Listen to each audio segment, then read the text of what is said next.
Hey, welcome back to the workshop. So here is the completed sun visor, one of them that I did with the vinyl spray, which came out really nice.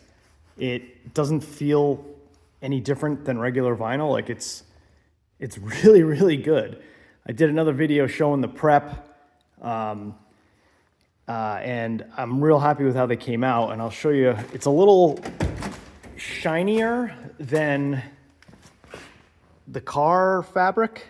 That's a little dust on it, but you know, you can see there's like a little bit more of a gloss to it than the seats, and maybe, you know, a little glossier than the door panels, but that's all right.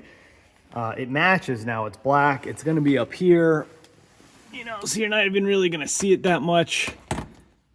So it's all good. So yeah, Duplicolor Vinyl Spray seems like a good product.